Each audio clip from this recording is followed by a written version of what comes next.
sometimes when you pull into a campground, it's not just as easy as plug and play. There may be more work that needs to be done. Here's a good example. As you can see, I just plugged in my 50 amp cord. That is not going into this 110 outlet. It's not going to work. So today, I'm going to tell you about 3 electrical accessories you should have with you when you go camping. Thanks for swinging by Two Camping Gurus. If you like camping the great outdoors, you are in the right place. Make sure you stick around to the end of the video so you can get your free ebook and pre-trip checklist to make sure you and your rig are ready for the road. Now let's get into this video. I know I said 3 accessories, but in reality there's 4 accessories I think you should have with you. One you won't use very often, but you never know. So if you run into a situation like I just did here, then you need to find a way to get some power to your unit. Now in my case, we're in our converted bus, or in the process of being converted, and we have 50 amp power coming into this bus. Not every place you go is going to have this, so you need an adapter. 30 amp is pretty common, so this is one adapter you can use. And what this will do, you will plug this, your 50 amp cord, into this 30 amp adapter. Now that switches this, or converts this down to a 30 amp plug-in. So if you're at a place that has a 30 amp plug, not 50, you now can just take this and go ahead and plug in, and you have power. So that's one thing I highly recommend. Make sure you have 30 amp adapter. Now, there are going to be cases where you get to a place, maybe you're boondocking at a friend's house or something like that, and they're going to allow you to have some power. They probably don't have a 30 amp, and sometimes these free campgrounds might have just small low amperage or low voltage plug-ins, just your regular 110 outlet. So you're gonna have to convert this down even again.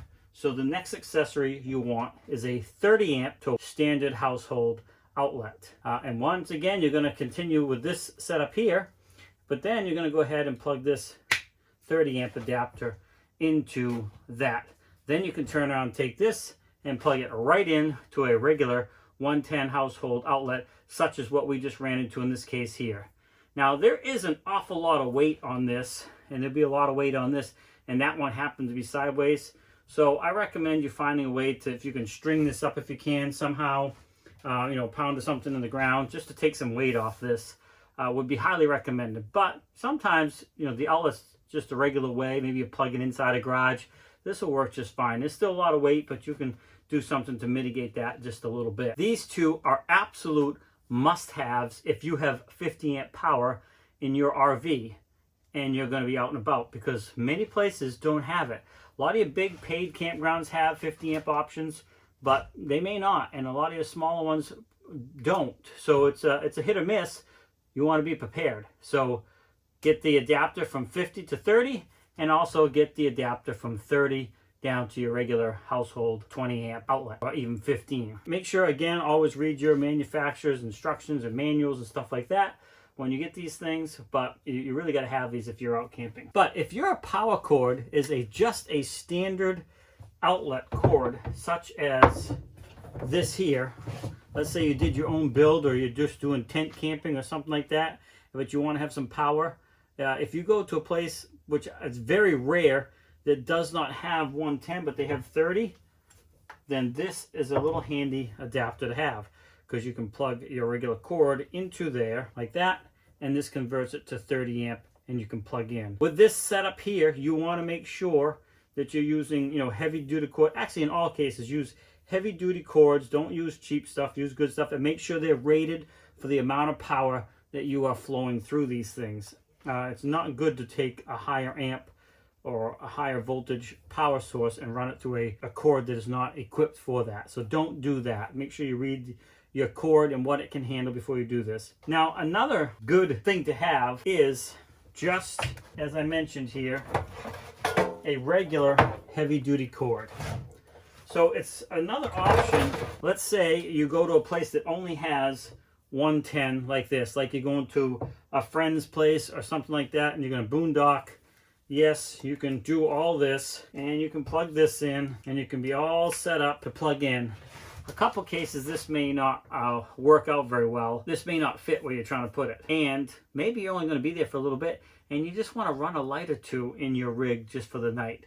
That's when I recommend having just a heavy duty power cord like this that you can run in, maybe use it to run your laptop that night, one light, and charge your cell phones or something like that. So I definitely recommend having a standard power cord. Something you would very rarely use when you're out camping, but it's a good idea to have a heavy duty one.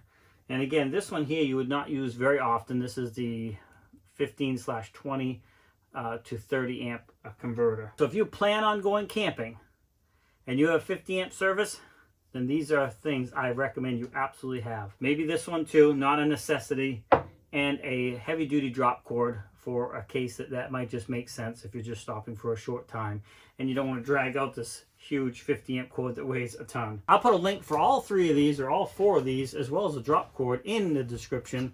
50 amp power cord if you want that, if you're interested, plus this converter, and this one here. So if you have an interest in any of those, definitely check them out. Again, make sure you read the capacity of the units you're using. You do not want to overload any of these things, including your power station in your RV / in this case our bus that we're converting. Those links will be down in the description. Please like, subscribe, and comment. Put a comment down there if you have other ones that you would recommend. The only other thing I would add to this, which I'm not showing here because I got to get a new one, is a surge protector. You want some sort of surge protector in between here as well before you go to your unit. I'll put a link for that down in the description too. That's because that's definitely a must-have.